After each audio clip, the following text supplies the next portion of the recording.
Now let's look at this word, bereshit, which is in the beginning. And I'm going to get rid of some of this writing right here so we can see. We've already established that the bet also represents the sun, which is ben in Hebrew. So now, see, you know a couple of new Hebrew words, av and ben. Now, let's look at this word, bereshit. We've got bet, resh, aleph, shin, yod, tav. And that's your word, bereshit. But now, look at how awesome this is. If you take the bet, the yod, and the tav, leave the tav off. But you've got the bet, yes. And you bring down the resh, which is right in the middle of that word, means, oh, here it is, bet. The word bet is spelled bet, yod, and tav. Okay? So if you bring this bet down, you take the yod and you have the tav, that's house. Okay? Bet. Then if you take the resh and the aleph and the shin, that means head. So, bereshit, in its deeper level of understanding, has those two words is incorporated within it, which means head of the house. In the beginning, who? Yahweh. Head of the house. And the son, all of that, all of the words of Yahweh flows from it. So, that's a little deeper level of the facts. And understanding that, you know, when we talk about scripture and we talk about the word, the scripture is what is written, but the word is what is within our hearts.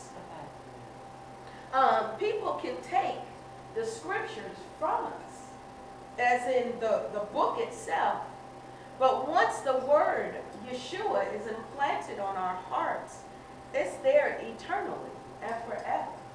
I mean, and pretty much if you, as you look, as we go through the alphabet, you're going to be able to see how the whole entire alphabet, how it tells a story. It tells a story of the love of a father who brings forth a family. How the family goes astray, and then how Father brings a plan of redemption, sets in place a plan of redemption, and brings his people back to him as our king. Okay, let's go through some vowel pointings.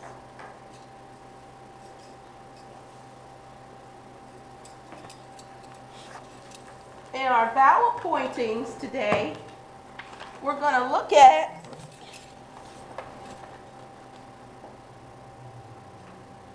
some, for one letter in particular, that uses a lot of the vowel pointing.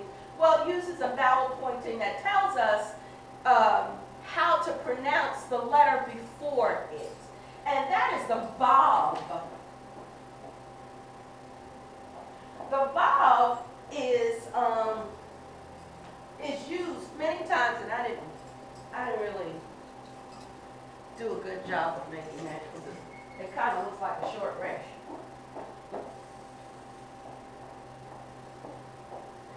I just need that to be a little closer. Okay. Vav. When you have a vav, say before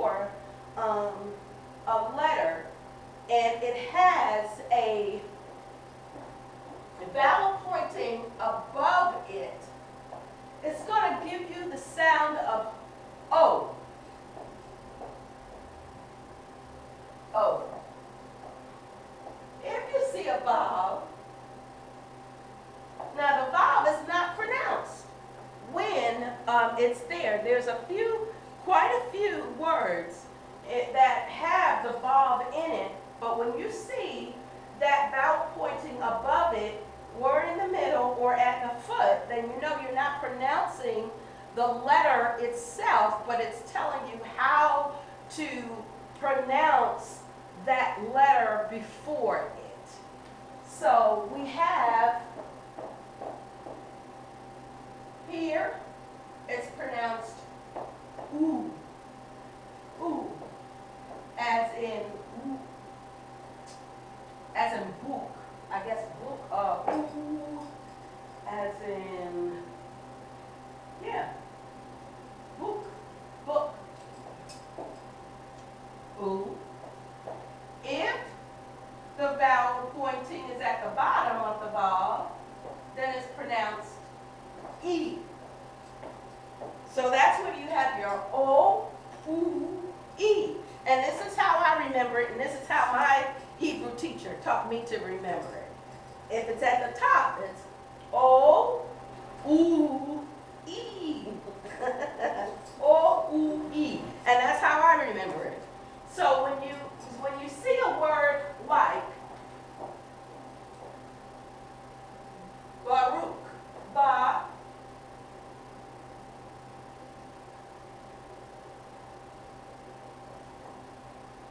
Resh,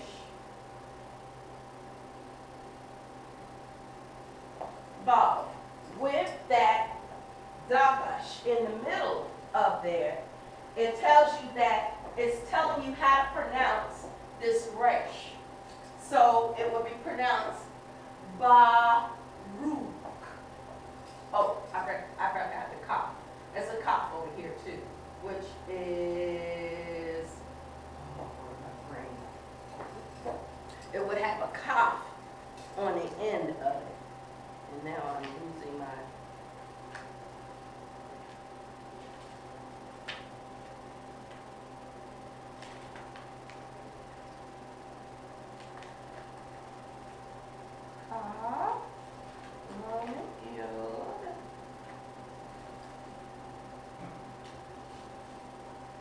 I'm telling you, we're going to be learning together. There it is. The Kaf, I always get mixed up with the Bet because it kind of looks like it. It looks like that. But when it's that is when it falls in the middle of a sentence. So that's why I was correcting my thinking. I started to put it like that, but then I thought, that's not right. But it would look like this. It has an elongated kaf, which is called a kaf sofit. Okay? Can you say it? Kaf sofit. So, if it was in the middle of the sentence, it would look like this. But because it's at the end, it has an elongated look. Kind of looks sort of like that vowel. But it has just, I've just messed it up right here. And it has a long look to it. So that word is Baruch.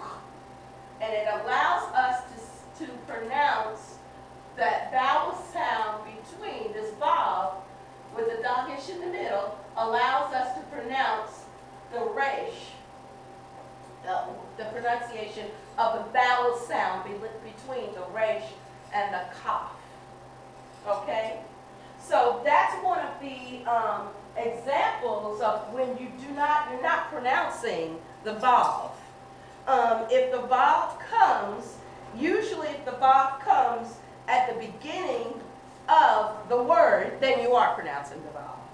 But if it comes in the middle of the word and it has that dagash at the top, middle, or at the bottom, you're not pronouncing the vav, but you're pronouncing the O, U, or E. Okay?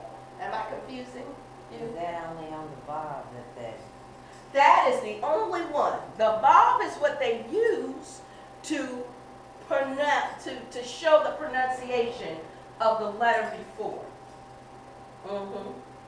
So you'll see that in as we continue on and go on in our writings. Now, let's look at a couple of the other vowel pointings. I brought out the vowel because the vowel is what we're going to be dealing with probably a little bit more than most things because it's easy for you, and you know, because it's easy to use that, it is used a lot. Because even in the name Yeshua, it has a vav with a dash in it. So it allows you, you know how to pronounce it.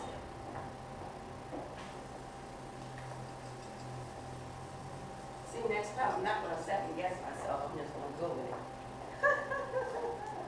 Okay, let's look at some more vowel pointings here. We have under. Let's use the letter bet, since we are working with the bet today. We've got the letter bet, and we're going to use the vowel pointing for bet for a ba, sound is a line underneath it. That equals a long sound, ba. So in that same word, Baruch, you could actually spell it with Ba, Resh, Olaval, elongated Ka, Baruch. But I believe the word is actually spelled, but then I left it in it. And that would make sense because of to give that pronunciation. But this is just an example of the pronunciation of that long A sound when you see that little line that goes underneath your letter. Then, let's see, let's do a be with an aw sound, aw, as in ball, instead of a, sound like an aw sound. You would have a little T.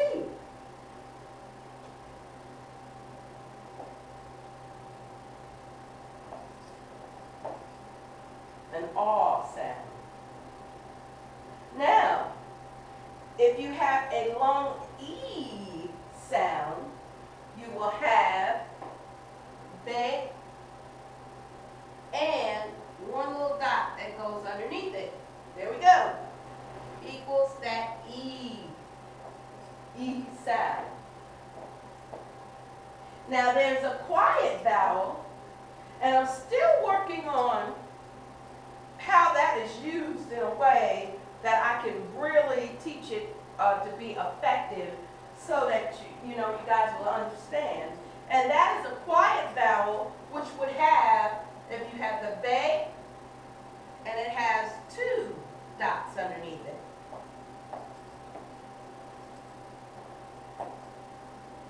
That's a quiet vowel sound. But we're going to get into that one. That one we probably won't use as much as we use the other ones.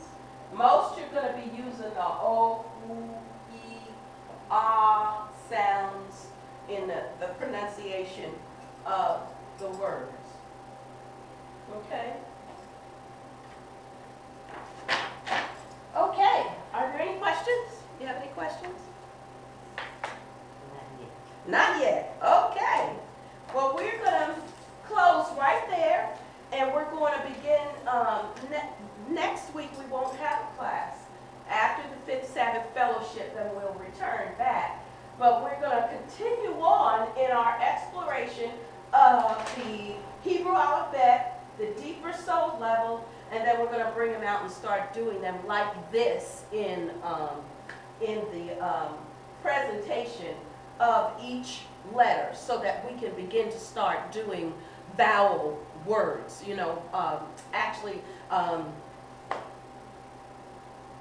words, vocabulary words. Okay. We're going to start using vocabulary words. So we'll start using high frequency, as my husband calls me, the teacher, high frequency words. So like words like Av, that's father. That's a high frequency word. Other words that we're going to begin to start working with, and we'll start using those vowel pointings. So once we start opening the scroll and start reading, they'll be very common to you, and you'll be able to, pronounce the words, read the words out, and also know a good bit of what the words actually mean. Okay?